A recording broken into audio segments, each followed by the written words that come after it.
and we are still on the last few days of May, which is Asian American Heritage Month, and we celebrate our Asian American brothers and sisters, Pacific Islanders, and our natives of Hawaii. So thanks for joining me. Tonight I get to celebrate with you the face of a dragon, and this is a Chinese story that is of Chinese heritage. So thanks for joining me here tonight. Hola comunidad de Greenfield, soy su Superintendente Cabal aquí con ustedes leyendo más historias para celebrar nuestros hermanos y hermanas de Asia, de las islas de las Pacíficas y de Hawái. Y esta noche voy a leer sobre los hermanos y hermanas de China. Y esta historia es del dragón, del príncipe dragón, the prince dragon. So a ver lo que podemos aprender de ellos. Thanks again for being here. All right, here we go. This is from our libraries here at school. So let's see what we can learn. Here we go. Once there was a poor old farmer with 7 daughters. The land was so barren that he grew more rocks than rice. The family would have starved. It had not been for the youngest and the prettiest daughter. Her name was 7. She could weave the finest silk and embroider the finest stitchery. Under her needle, unicorn, dragons, and other magical beasts came to life. Her work was famous amongst the noble families of the province. The third daughter was jealous of 7. Her name was 3. How come 7 gets to stay home while I have to work in the dirt, she would say. The farmer scolded her because she cooks and cleans and does the work of 3 while you spend all the day plucking 1 weed. One afternoon, when their father had gone to town to sell 7 silk, 3 found a golden serpent in the rice field and raised her hoe to kill it. 7 had brought her family's dinner down to the field. No, it's just a little water serpent. Don't kill it. Stopping her sister, the kind girl picked up the serpent and left it outside from the fields. Shame on you for scaring my sister, 7 said, setting the serpent down and then walking away. The serpent wiggled right to the hills to the cave, where he began to dance in circles until he changed into a huge dragon.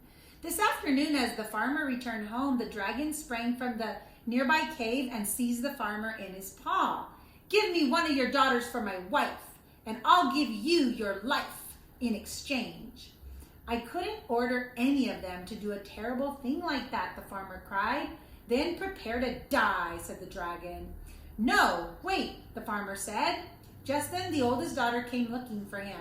When he saw the dragon clutching her father, Papa, come home. 7 has made us rice and fresh fish soup, especially for your supper. My darling oldest child, the farmer said, if you don't marry this dragon, I'm going to be the supper. I'm sorry, Papa, but your supper will have to get cold, she answered, and ran away to hide. So it went with the next 5 daughters until 7 herself came to find the rest of her family. When she saw her giant gold dragon, she walked away slowly towards it, saying, Papa, come home. I've made rice and fish soup for your supper. The old farmer cried one last time, my sweetest child, if you don't marry this dragon, I'm going to be his supper. 7's eyes measured the sharpness of the dragon's teeth and his claws and the power of his body, and she was afraid. Yet she could not let her father suffer a terrible fate. Then, you can have your supper, Papa, because I will marry this dragon. Releasing the farmer, the dragon reared up into the air. Climb on my back, he said to her. As soon as 7 did, the dragon shot into the sky like a meteor. Higher and higher they soared over the hills and mountains, past deserts and seas, on, until the sleeping world became a ball of dark velvet and the lake's silvery sequence. Still higher and farther, the dragon raced, and the Milky Way wound its way across the night sky like an endless bolt of the whitest silk. Took the girl. Ooh, let's see what happens next. They flew as fast as they could up into the moon, while the moon shined over the entire earth, and within the seas, by towns and strange gardens and waving forests of kelp. With one last surge, they plunged beneath the surface to a vast palace of living coral. 7 found she could breathe beneath the water. Seating her on her feet in the courtyard, the dragon kept his paw around her. Aren't you frightened? I could crush you like a twig. For a moment, 7 stood utterly still in his paws, gazing up at the dragon's face. His scales gleamed like jewels in the golden art, with his eyes shone like twin suns. It was a face of terror and a face of beauty. It was a face of magic. Slowly, she stretched her arm out, and for a moment his large head flinched from her hand. I know the loom and stove and many ordinary things, she said, but my hand has never touched wonder. This time when she stretched out her hand, his head remained still, but the big eyes watched her. Gently she stroked his cheek. You are beautiful, dragon. You are beautiful, the dragon replied, but you really should be frightened, he insisted. 7 smiled. The eye sees what it will, but the heart sees what it should. If you had meant to harm me, you would have done so already. That's true, right, boys and girls? If you wanted to hurt her, you would have hurt her already. So there she is talking to the dragon. She is a very brave girl. I've worn many disguises and scoured the sky, land, and sea, but I haven't found anyone who is your match. You are brave and kind and true as well as beautiful, the dragon said. He leaped away from her and began to dance, curling his powerful body as easily as the giant golden ribbon. And overhead, on the surface of the sea, the moon seemed to dissolve and fuse again, like a school of fish during the day. Then he began to spin in the water until he became a column of light, and from the light stepped out a handsome prince. Now will it be such a terrible fate to marry me, he asked. 7 looked at him. No, she laughed. He's actually a real prince. 7 now wore elegant silk robes, dined at the rarest delicacies from gold plates, and drank from jade cups. A dozen maids obeyed her slightest whim. Even so, she was not used to being idle and asked for a loom. But now she embroidered only golden dragons on shoes she made just for her prince. But as the days passed, 7 became sad and lost her appetite. When her husband asked for the reason, she told him she missed her family. Then he said, I understand it is the custom among your kind that brides may visit their families after they marry, but you must come back to me in 10 days. Oh, he's going to let her go. That's good, because she shouldn't be locked up. 7 promised that she would. That very night, she slipped into the finest robe and put away her jewelry, while her maids decorated her hair with precious pearls and jade. When she was ready, she climbed into a chair of gold and coral, and her servants lifted her out of the sea and into the air. She's going to go visit her parents. You'll never have to work or go hungry again with all of the gifts I've brought you, she said. When 7 told them all about her husband, the family was happy for her, except for 3, her sister. 3 envied her sister's jewels and clothes and servants. They should have been mine, she said. So the next day she took 7 down to the river for a picnic. Then she asked her, little sister, may I try on your things? To please 3, 7 exchanged clothes with her and let her put on her jewelry. Then they went down to the river to look at their reflections. But as 7 leaned over to see her image, 3 knocked her on the head and shoved her into the river. Then 3 told the rest of the family what she had done. She warned them. The prince will come back as a dragon and eat all of you if you don't do what I say. Then, as they were afraid, they did what she said.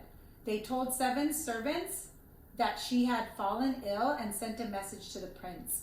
Don't be surprised if she looks different, they told her. When the prince heard, he didn't care. In the short time, 7 had come to mean everything to him. Not for her beauty, but for her kindness.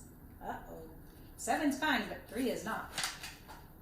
There they are. So now 3 is going to probably try to take his spot. Let's see.